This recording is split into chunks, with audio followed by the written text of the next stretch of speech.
साक्षात् परब्रह्म तस्मै श्री गुरुवे नमः। ओम नमो व्यासाय वेद प्रतिपाद्याय जय जय संस्कृत्यात्मनः देवात्मक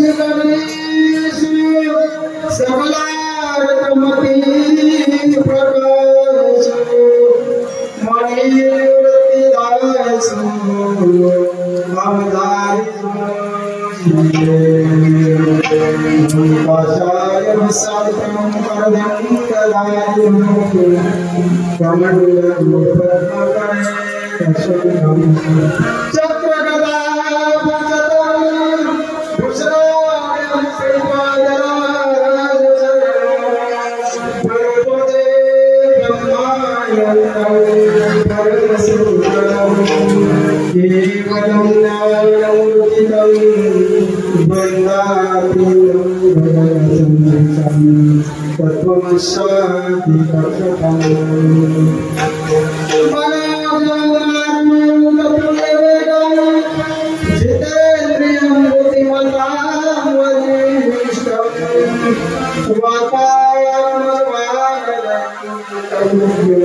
वरम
आम्हासाठी अवतार मत्स्य कुर्मा सुखद मोरे धाम पाळणा नाम घेता पंढरीराया कोटे विसर्गता पुरी गायल्या चिता सुगेती अमासाय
मत्स्य कुर्मादी सुखद मोहे धाम घाली पाळणा नाम घेता पंढरी आला कीर्तन रूपी सेवा करता निवडलेला अभंग जगतगुरु जगदगुरे देहूनिवासी साधू संत श्रेष्ठ देहूनिवासी जगमान्य संत मान्य लोकमान्य देवमान्य संत सम्राट जगद्गुरु तुकोबाला यांचा 7 चरणांचा उत्कृष्ट महत्वाचा गुण असा करुणापर प्रकरणातील अभंग आपल्या या कीर्तन रूपी सेवा करता ठिकाणी घेतलेला आहे.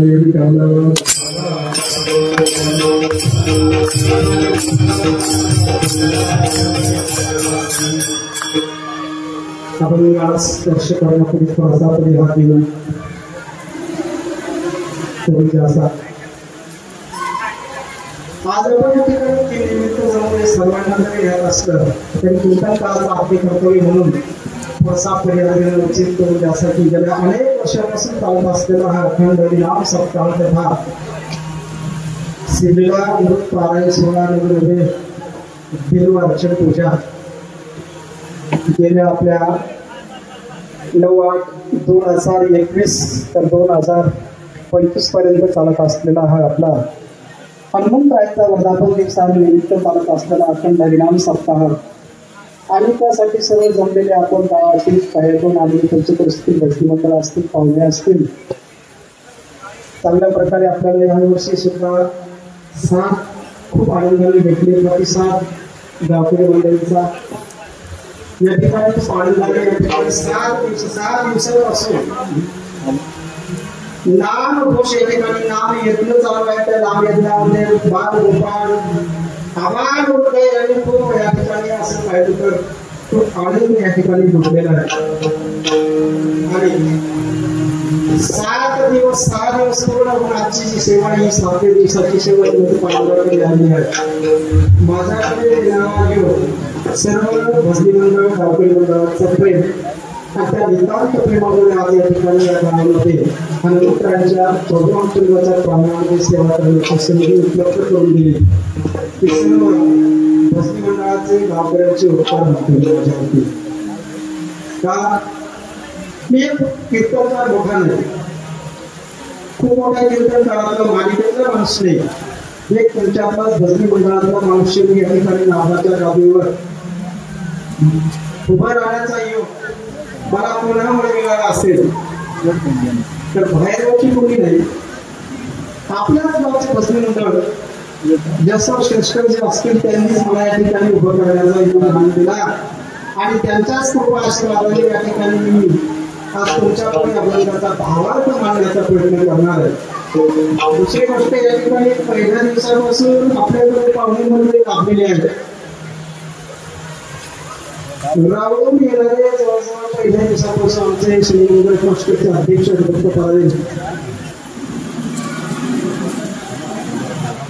रावसाहेबजी पवार साहेब नाव वाटतं की मला त्यांच्याबरोबर एखाद्या आमचे किसन काका असतील आज चालून सुद्धा जवळजवळ मला वाटतं सरांबरोबर सण आलेले आहेत, सर सर आहेत, सुजय सर आहेत आणि त्यांनी सुद्धा आपल्या गावामध्ये हजेरी लावली. धन्यवाद देतो त्यांना. दुसरी गोष्ट आपल्याला यावर्षी मृदंगमणी प्रभास वादक संदीपजी महाराज सुंदर अशी साथ आपल्याला या ठिकाणी आजपर्यंत दिली, उद्या पण देणार, पुढे पण देत राहणार. संदीप महाराजांना मी विनंती करतो की ज्या वेळेस सांगितलं तुम्हाला हाक मारले त्यावेळेस त्यांनी आपल्याला होकार दिला पाहिजे असे मी त्यांना सर्व गावकऱ्यांच्या पंचकमिटीच्या आणि भजनी मंडळाच्या वतीने त्यांना विनंती करतो. खूप सुंदर असं त्यांचं वाद्य वादन आहे. दुसरी गोष्ट या ठिकाणी सर्व गोष्टी श्रोता वर्ग पहिल्या दिवसापासून चांगल्या प्रकारे या ठिकाणी प्रतिसाद मिळतो. श्रोता वर्ग जर नसला तर आम्ही असून काही फायदा नाही. यदा कदाचित मी असलो भजनी मंडळी नसलं तरी ते होणार नाही. जिथं वक्ता असेल तिथं श्रोता चातकासारखा असला पाहिजे आणि समोर बसलेली सर्व चातक मंडळी आहेत. चांगल्या प्रकारे सगळ्यांनी आतापर्यंत खूप मोठे मोठे महाराज उरगडून प्यालेले आहेत.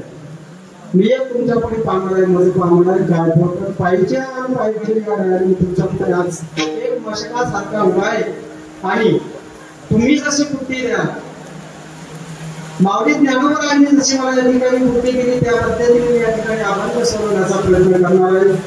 नव्हे या ठिकाणी बसलेले हरिभक्त पायल दिलीपजी माऊली यांनी पहिल्या दिवसापासून तर आजच्या दिवसपर्यंत सुंदर असं श्रीला अमृत पारायण सोहळा पार पाडलेला आहे. त्यांच्याबरोबर समोर असणारे आमचे हरिभक्त पारायण मोरे सरांचा जर विचार केला शिक्षकीचा पेशा असेल, शिक्षकांचा जर विचार केला बारकाईने जोपर्यंत 57-58 पर्यंत वय जात नाही तोपर्यंत त्याला बाहेर फिरता येत नाही. आणि 57-58 ज्यावेळेस ते रिटायरमेंट होतात त्यावेळेस ते या क्षेत्रातील त्या जमिनीच्या क्षेत्रामध्ये जात असतात. कारण त्यांना तो शेती करायला भेटत नाही आणि मग तिकडे कपडे काढून भेटतात. तर तसं या ठिकाणी असलेले आमच्या जवळजवळ नारायण मोरे सर असतील, नानाजी मोरे सर असतील, पवार सर असतील, आपल्या या श्री क्षेत्र चिंचोली गावामध्ये कुठलाही धार्मिक कार्यक्रम असेल त्याचा आवर्जून भाग त्या ठिकाणी असतो. पुढाकार त्यांचाच असतो. त्यांना द्यावे धन्यवाद. त्यांचं उर्वरित आयुष्य भरभराटीचं समृद्धीचं आनंदाचं जावं ही माऊलींच्या चरणी विनंती करतो आणि आपण मला स्पर्श करतो. विठ्ठल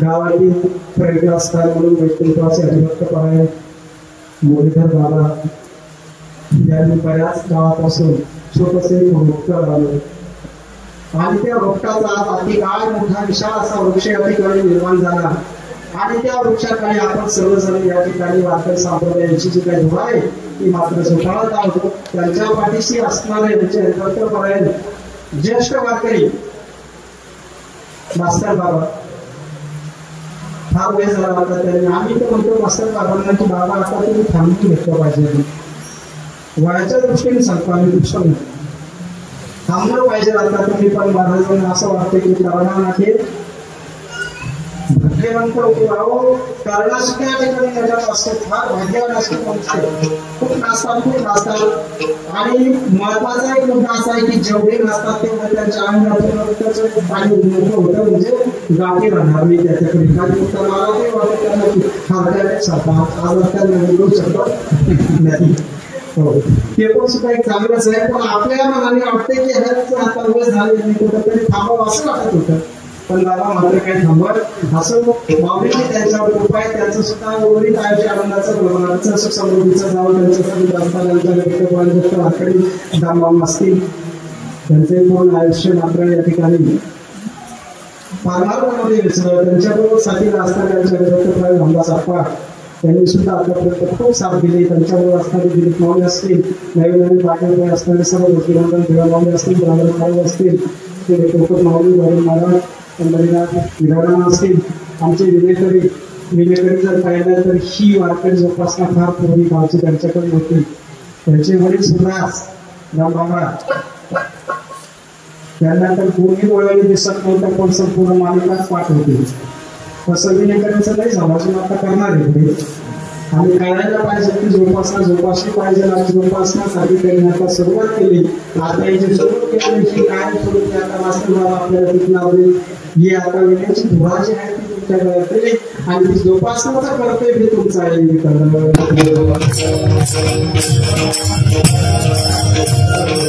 ज्यांनी माझा हा आवाज तुमच्यापर्यंतच नाही तुमच्यापर्यंतच नाही तर चिंतण्याच्या पंचक्रोशीपर्यंत पोहोचवण्याचं ज्यांचं कार्य आहे त्यांना द्यावे तितके धन्यवाद कमी पडतील. सर्वज्ञ सांश्रेष्ठी शिक्षोडी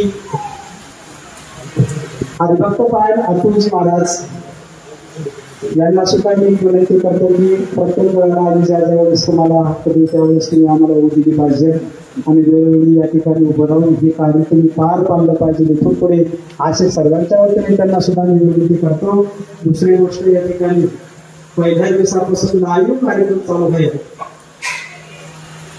ते आपल्या नावाचं एक वैभव म्हणायचं हरिभक्त परायण आहे शरदजी पवार यांनी पहिल्या दिवसापासून या ठिकाणी लाईव्ह कार्यक्रम पत्रकार परिषदेमध्ये पोहोचवतात नवीन युट्यूब पर्यंत संपूर्ण महाराष्ट्रभरातून तो कार्यक्रम ज्या ज्या व्यक्तींनी युट्यूब खोलला असेल त्या त्या व्यक्तींना दिसत असेल असं ज्यांचं कार्य आहे त्यांचं सुद्धा उर्वरित आयुष्य आनंदाचं समृद्धीचं जावं त्यांना त्यानिमित्त धन्यवाद. आणि त्याला आता सुरुवात करतो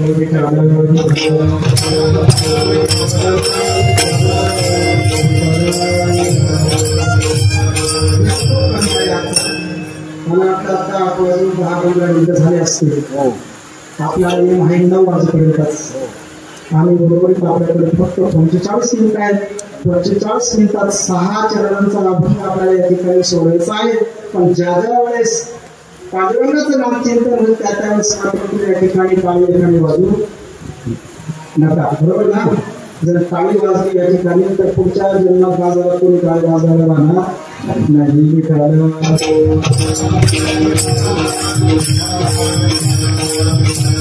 आम्हासाठी अवतार मत्स्य कुर्मादी सुख जगद्गुरु तुकोबाला या अभंगाच्या प्रथम क्रमामध्ये स्पर्श करतात. जगद्गुरु तुकोबाला तुम्ही आपल्याला या ठिकाणी असं सांगतात भगवान परमात्मा कोणासाठी अवतार घेतात आणि भक्तासाठी काय काय करतात.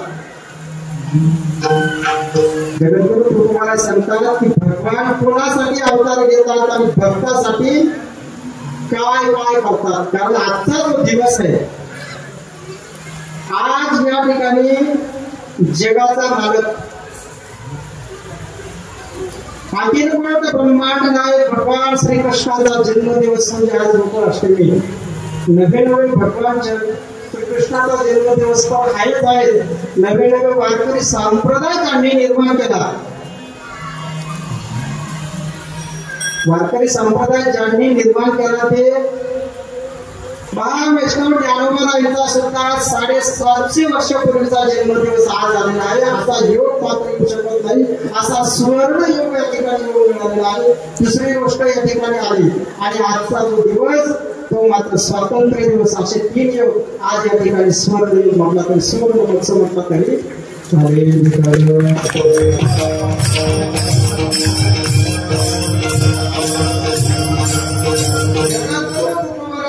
सांगतात की भक्तासाठी काय करतात. जगद्गुरु तुकोबाराय म्हणतात की भक्तासाठी या ठिकाणी काय काय करतात. जगद्गुरु तुकोबारायांनी या ठिकाणी सांगितलं की आम्हासाठी अवतार भक्तासाठी अवतार धारण केलेला आहे. मागच्या दिवसाला भगवान श्रीकृष्ण अवतीर्ण झाले तो दिवस म्हणजे आज श्रावण मध्ये कृष्ण अष्टमीचा दिवस. आणि या कृष्ण अष्टमीच्या दिवशी रात्री कंप्लीट 12 वाजता मथुरेमध्ये कंस राजाच्या महालामध्ये बंदी शाळेत भगवान श्रीकृष्णाचा जन्म झाला तो आजचा दिवस. आणि आजच्या दिवसाला मास्तर ज्यांचं जे काही भस्मंडळ असतील जे गावातील लोक असतील ज्यांनी आजचा दिवस उत्सव म्हणून साजरा केला त्यावेळेस शिवजी महाराज सांगतात की तो माझ्या स्वरूपाला प्राप्त झाल्याशिवाय सर्व पापातून मुक्त होतो. नवे नवे स्वतः भगवान परमात्म्याने सुद्धा एका ठिकाणी भागवत ग्रंथामध्ये असं सांगितलेलं आहे माझं जे दिव्य जन्म कर्म आहे आणि माझ्या ज्या दिव्य जन्म कर्माचा जो उत्सव साजरा करतो ना तो पापातून तर होतच होतो पण जन्म कर्मातून सुद्धा मरणातून सुद्धा मुक्त होऊन माझ्या स्वरूपाला प्राप्त होत असतो. म्हणून आजचा जो दिवस आहे ना तो दिवसाचा उत्सव साजरा करणं आवश्यक आहे. म्हणून आज रात्री 12 वाजेपर्यंत आपण काही कीर्तन बंद करायचं नाही. आज उपासना सेवाचं काही काम बरोबर आहे ना. 12 वाजेला आपण त्यावेळेस जन्म करू आणि नंतर आपण या ठिकाणी काय फराळाचं आयोजन असेल ते मात्र सगळ्यांनी घेऊन भेटवलं.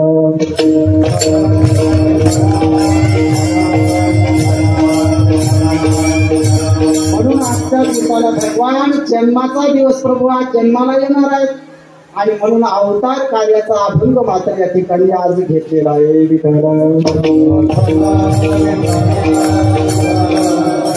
जगद्गुरु तुकोबाराय म्हणतात जन्मासाठी अवतार मत्स्य कुर्मादी सुख.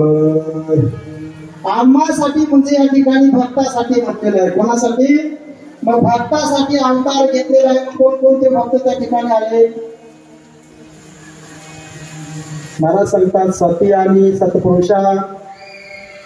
काय सांगितलं सती आणि सत्पुरुषा अलौकिक पुण्य महात्मा. या ठिकाणी जगद्गुरु तुकोबाराय सांगतात नवे नवे भगवान श्रीकृष्ण सुद्धा अर्जुनाला एका ठिकाणी सांगतात की ही जी स्थानं आहेत ना ही माझी वास्तव्याची स्थान आहे. काय सांगितलं सती आणि सत्पुरुषा ही जी ठिकाणं आहेत ना ही ठिकाणं मात्र ही माझी वास्तव्याची ठिकाणे आहेत. म्हणून आम्हासाठी अवतार. आता आम्हासाठी अवतार मग कशासाठी अवतार घेतला भगवंताने कोणते कोणते अवतार धारण केले. उत्तरार्धामध्ये जगद्गुरु तुकोबाराय सांगतात मत्स्य कुर्मादी सुख. कोणते सांगितले मत्स्य कुर्म आणि वल्हा अवतार सांगितला. सुख याचा अर्थ वल्हा याचा अर्थ डुक्कर. मत्स्य याचा अर्थ मासा आणि कुर्म याचा अर्थ कासवाचा अवतार. जगद्गुरु तुकोबाराय या ठिकाणी 3 प्रकारचे अवतार सांगितले. मग 3च अवतार घेतले का भगवंतांनी. किती अवतार घेतले अवतार किती घेतले भगवंतांनी आपल्या भजनी मंडळ किती अवतार आहे 10 अवतार घेतलेले बरोबर ना. फक्त 10च ना बरोबर आहे ना. 10 अवतार घेतले का भगवंतांनी नाही ना. किती घेतले काय नाही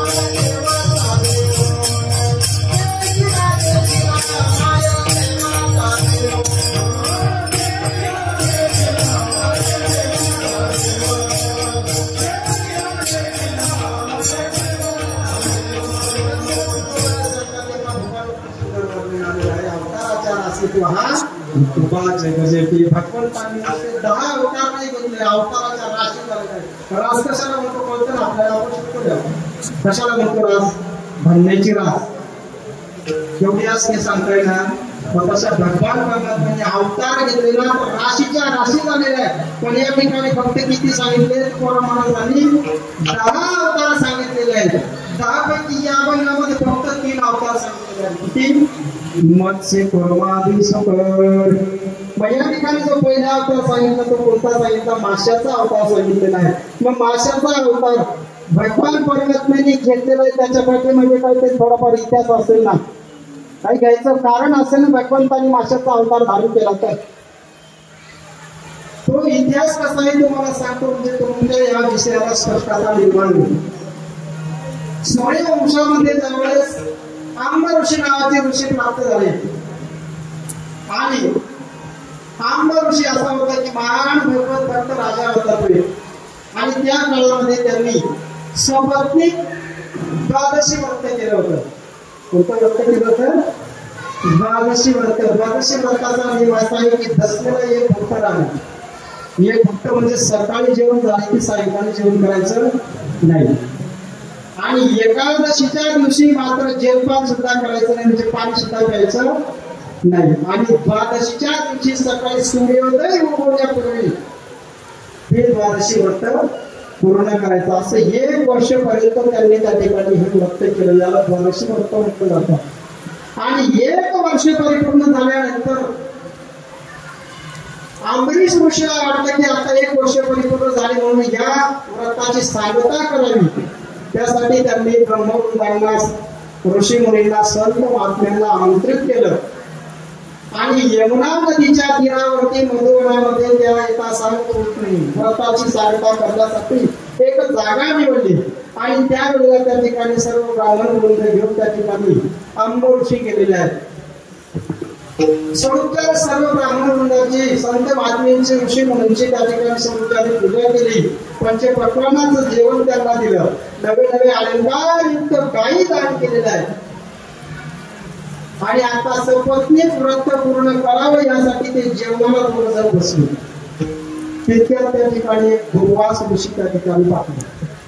आता दुर्वास ऋषी माहिती असते तुम्हाला किती अन्न लागत होतं, किती अन्न लागत होतं दुर्वास ऋषींना. शेर सर्व पायली 2 पायली जात 60,000 खंडे अन्न नुसतं दुर्वास ऋषी खात होता. किती अन्न? 60 सहस्र अन्न दुर्वासाला लागत होती. 60 सहस्र खंडे अन्न दुर्वास ऋषीला लागत असताना तरी सुद्धा अंबरीश ऋषींनी त्याला विनंती केली, भोजनाची महाराज, भोजनासाठी आमच्या या धर्म मंडपामध्ये या. त्यावेळेस दुर्वास ऋषींनी सांगितलं की राजे, तुमचं आमंत्रण आम्ही स्वीकारलेलं आहे, परंतु तत्पूर्वी आम्ही स्नानादी कर्म आठवून येतो आणि मग आपण त्या ठिकाणी भोजन समारंभ असतो. सांगितल्याप्रमाणे ते यमुना नदीच्या तीरावरती गेले. स्नान संध्या झाली आणि स्नान संध्या होईपर्यंत त्यांचे त्या ठिकाणी खूप वेळ गेला. इकडं मुहूर्त फक्त अर्धा घडी मुहूर्त बाकी राहिलेला होता आणि अर्धा घडी मुहूर्त बाकी राहिलेला असताना अंबरीशला असं वाटलं आता काय करावं. जर समजा या ठिकाणी ब्राह्मणांचा अपमान केला तर अतिक्रमणाचा दोष लागेल, मी जर उपवास पारण पूर्ण केलं तर मोठं पाप माझ्या पाठीशी लागणार, म्हणून तो विचार करू लागला. आणि जर समजा हे मोठं केलं तर 12 महिने म्हणजे 1 वर्षापर्यंत आपण जे काही व्रत केलं त्याचं फळ आपल्याला भेटणार नाही, ते निष्फळ होणार. आणि या कारणाने मात्र त्या ठिकाणी विचार करू लागला आणि कोणी हात जोडले मला सांगितले की अहो नंबरशे मला कमीत कमी त्या ठिकाणी असा एखादा मार्ग दाखवा की जेणेकरून या ठिकाणी अधर्माला स्पर्श होऊ शकणार नाही, असा या ठिकाणी मला मार्ग दाखवा. त्यावेळेस ब्राह्मण वृंदाने सांगितलं की राजन, तू फक्त जलपान कर, जलपानाने तुझी व्रताची सांगता होऊ शकते. सांगितल्याप्रमाणे त्यांनी उजळी मासान्न मावेल इतकं पाणी घेतलं. मासान्न म्हणजे काय? मासान्न कशाला म्हणतो आपण? उडदाचा दाणा मावेल त्याला म्हणतात मासान्न. एवढं पाणी उजळीमध्ये घेतलं आणि प्राशन करून त्यांनी उपवास पारण पूर्ण केली. तितक्यात मात्र त्या ठिकाणी दुर्वास ऋषींची स्वारी अंधामध्ये झाली. आणि त्या दुर्वास ऋषींना कळालं की राजाने मात्र आपल्या अगोदर उपवास पारण पूर्ण करून टाकले. म्हणून त्यांना त्या क्षणामध्ये एवढा राग आला का दुर्वासाच्या क्रोधी राहतात आपल्या क्रोधीवश होता तो क्रोध त्यांच्याकडे निर्माण होत होता त्या क्षणामध्ये त्या दुर्वासाने आपला जटेल एक केस काढायला प्रत्या निर्माण केली ती प्रत्या मात्र अंबरीशावर सोडली